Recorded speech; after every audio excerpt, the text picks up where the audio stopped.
اور جس طرح ہم نے اپنے قرض داروں کو معاف کیا ہے تو بھی ہمارے قرض ہمیں معاف کر، یا جس طرح سے ہم نے اپنے قصورواروں کو معاف کیا ہے تو بھی ہمارے قصور ہمیں معاف کر۔ مقصد یہ ہے کہ یہاں خدا یسوع مسیح جو بات ہمیں سکھانا چاہ رہے ہیں وہ یہ ہے کہ اس سے پہلے کہ خدا باپ ہمیں ہمارے گناہ یا قصور یا قرض معاف کرے، ہم اپنی دعا میں یہ بات کا دعویٰ کر رہے ہیں، اس بات کا اقرار کر رہے ہیں، کنفیس کر رہے ہیں، پروفیس کر رہے ہیں کہ جس طرح سے ہم نے اپنے قرض داروں کے قرض معاف کیے ہیں، یا جس طرح سے ہم اپنے قرض داروں کو یا قصورواروں کے قصور معاف کرتے ہیں تو بھی ہمارے قصور ہمیں معاف کر۔ تو خدا یسوع مسیح ہمیں یہ سکھانا چاہ رہے ہیں کہ خدا باپ ہمارے قرض معاف کرے گا،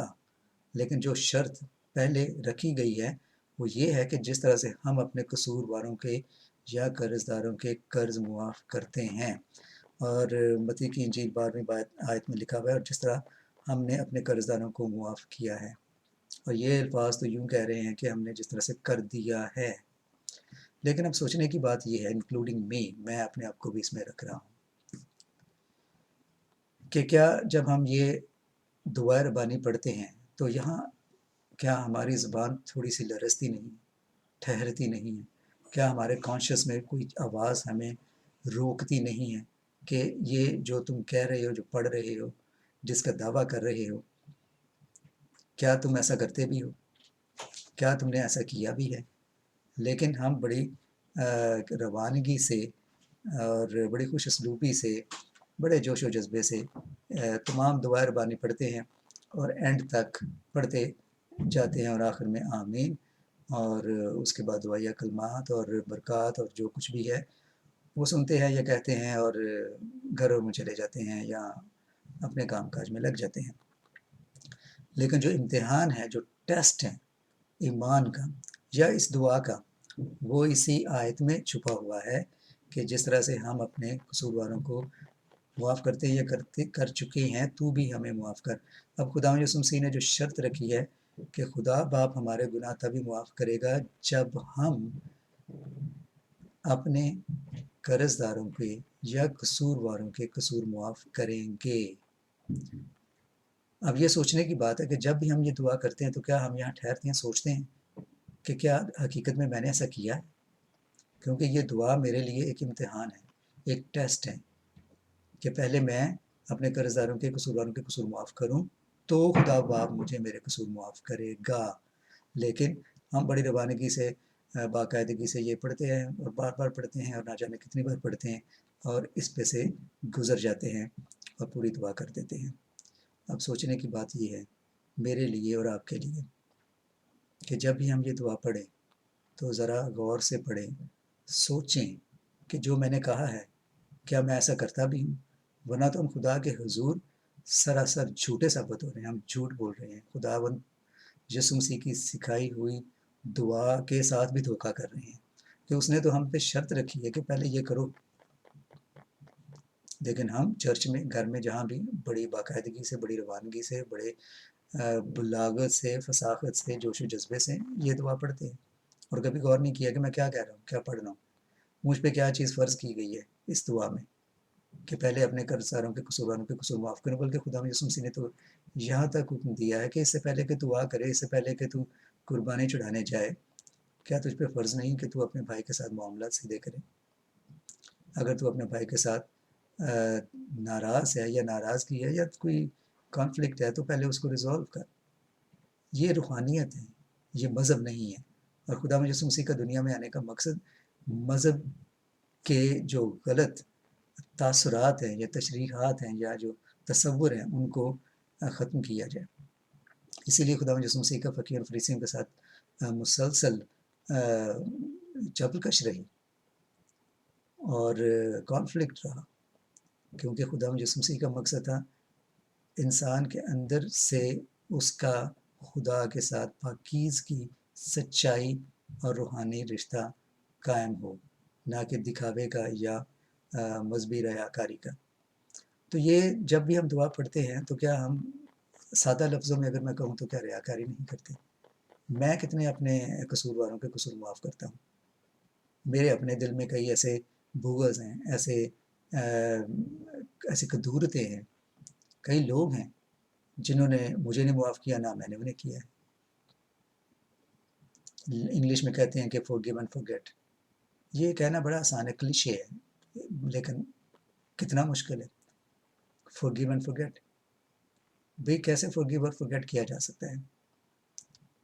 forget تو کیا جا ہی نہیں سکتا، صرف forgive کیا جا سکتا ہے، اور forgive کرنے کے بعد ہم آگے موو کر سکتے ہیں، move on with life۔ لیکن یہاں تو بات ہی کچھ اور ہے کہ جس طرح سے جیسے میں نے اپنے قصورواروں کو معاف کیا ہے، اب میں خدا کے حضور میں، اور میں یہ دعویٰ کر رہا ہوں کہ میں نے کر دیا ہے، چونکہ میں نے کر دیا ہے، خدا باپ اب تو بھی میرے قصور مجھے معاف کر۔ میں نے آنس خدا پہ ڈال دیا ہے، میں نے بوجھ خدا پہ ڈال دیا ہے کہ میں نے تو کر دیا ہے، میں تو ایک خاکی انسان ہوں، گنہگار انسان ہوں، میں نے کر دیا ہے اپنے دوستوں، احباب، بھائیوں بہنوں کو معاف، اب اے باپ تو مجھے معاف کر۔ میں نے شرط پوری کر دی، کیونکہ یہ ایک شرط ہے،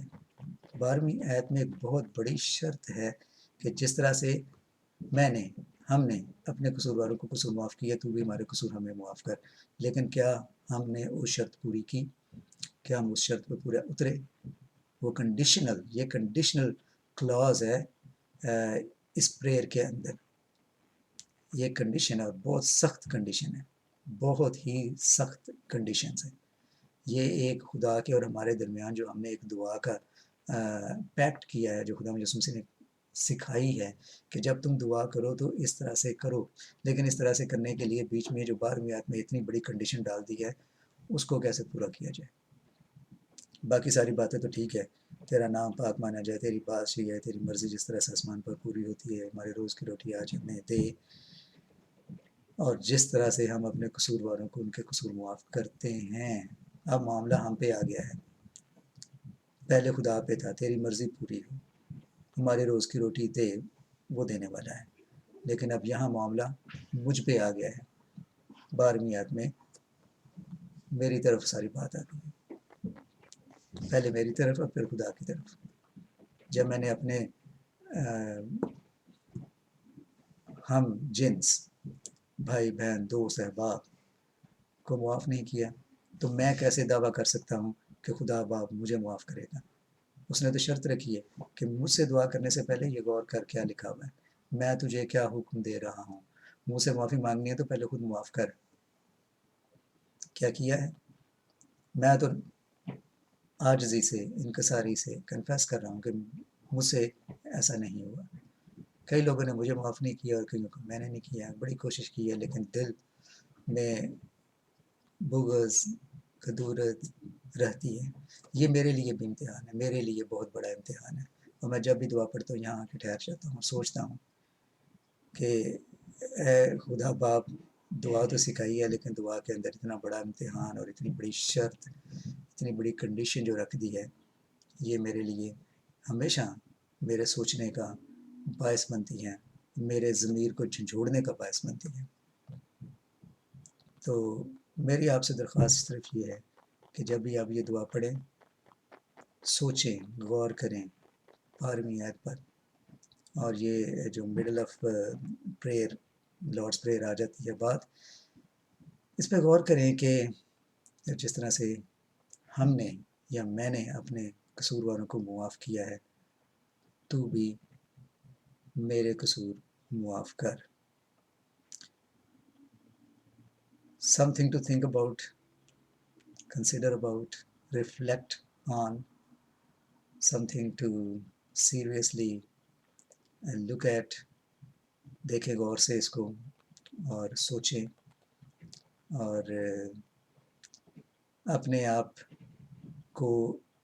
اس امتحان میں ڈال کر دیکھیں، اس کسوٹی پہ پرکھ کر دیکھیں، کیونکہ میں تو پرکھتا ہوں، اور میں اپنے آپ کو ہمیشہ اس پہ کم پاتا ہوں، جھوٹا پاتا ہوں، ریاکار پاتا ہوں، اور سوچتا ہوں کہ کتنا آسان ہے یہ دعا پڑھنا یا دہرانا، کتنا مشکل ہے اس کو سمجھنا اور اس پہ پورا اترنا۔ جس طرح سے ہم نے اپنے قصورواروں کو معاف کیے ہیں، تو بھی ہمارے قصور ہمیں معاف کر۔ پر کیا میں نے اپنے قصورواروں کو ان کے قصور معاف کیے ہیں؟ سوچیں۔ خدا آپ سب کو برکت دے۔ God bless. Thank you for listening and thank you for watching.